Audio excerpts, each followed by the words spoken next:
Okay, so I just wanted to send out a quick little video for y'all. This is usually the part where everybody gets kind of confused and wonder what's going on. So I want to backtrack a little bit and give you a little background of kind of what a joke looks like. So as you're working on your homework, you can kind of figure out where this all fits in. And you've heard the term setup and punchline, setup and punch. But what does that mean? Well, whenever you say something to an audience, and by the way, these slides are available on kiwilive.com with Zoom. It's the humor algorithm. There's like 105 slides that I've used in teaching 3 versions of this class so far.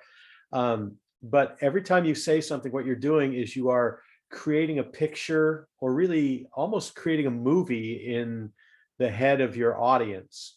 And Patricia Fripp says that a movie is just life without the boring parts. And so what we want to do is keep these things as minimal as possible. So you create this setup, which creates this picture. And I'll tell you a little bit about that in a second. Then what you want to do with the punch is you create a different picture, which crushes the audience perception of the first picture. And it's usually wrapped around a two-way option, which is a word. For example, if your subject was love and you put a lot of subtopics, one of the subtopics was heart. Well, heart is a perfect example of a two-way option. And heart could be courage. Heart could be a bloody mess. Heart could signify love, right? And so if we use that as part of what we're doing when we're doing the homework that I've given you, we are creating potential ideas for setups and punchlines. We haven't come to the actual setup and punchline yet. We're trying to create what that's going to be about. And so if you looked at heart as your topic, and you wanted to say something negative about a topic, is that it could be a bloody mess. Even in love or in life, the heart could be a bloody mess. And then a positive state would be discovering your heart is really a wonderful experience in life. And so if we're creating a picture about that and we want to create a potential setup, so how do we show that discovering love, discovering your heart is a wonderful thing? Well, we have to create something that the audience is going to see. And if we look at, let's say, Valentine's Day is a perfect example of where people think of the heart. And if you're going to take people down a road where they're going to think of this wonderful heart with love, Valentine's Day is a good thing to include in there, because people will automatically take it down to the love part of the heart. So if we said something like, on Valentine's Day, my sister-in-law discovered that the fastest way to my brother's heart was through his stomach, right? You get this idea of an individual just cooking for her husband, and they love each other, and it's a wonderful experience. That's the picture that's painted in the head, but I never said any of that. On Valentine's Day, my sister-in-law discovered that the fastest way to my brother's heart was through his stomach. And it sounds romantic and it sounds wonderful.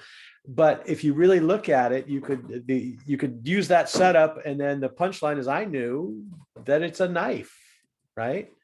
Plain and simple, straight through the heart. When we are creating humor, remember this, I've said it a few times, don't be concerned with the logic of the ideas, but with the logic of the words.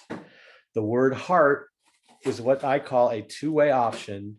It can be used over and over and over again for different things, And again, I'm going to say this again.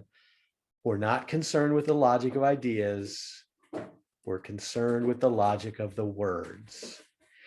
And as you go through and you look at these things that you put as subtopics, it is easier to create setup and punches for words that are two-way options, by the way.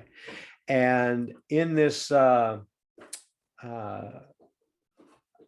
deck, I have 2 different pages of two-way options. sometimes it's the sound of it, sometimes it's the actual word, sometimes it's phonetically the word. I'll include a video of that I worked with Pam, and I showed her something. It said something about traveling, and it said, did Jamaica to Jamaica? And he goes, no, she decided to do it all by herself. Instead of did you make her, it's Jamaica, right? Did you? You'll see it when I do it. So there's 2 pages of these two-way options in there. There's all kinds of slides in here, but I just want you to understand that where we're going with this is we're creating the setup, which is the hardest thing to do. We're finding ways to create a setup that'll lead to the punchline. And that was what your homework was, just to find these ideas for what positive and negative looks like. And that's where the real work begins. But to get there, the hardest thing is to find the setup, not the punchline. And that's what I'm trying to show you to do. But this is kind of a quick diagram of joke. I just wanted to give it to you in case, because usually right about now, people struggle on this. So I will stop sharing this and send this out to you, and see you tonight. Don't forget, when you get stuck, to schedule a quick talk with me on my calendar. It's in the Kiwi Live, just as this slide deck is as well. Okay, I will talk to y'all soon, and see you tonight. All right, bye.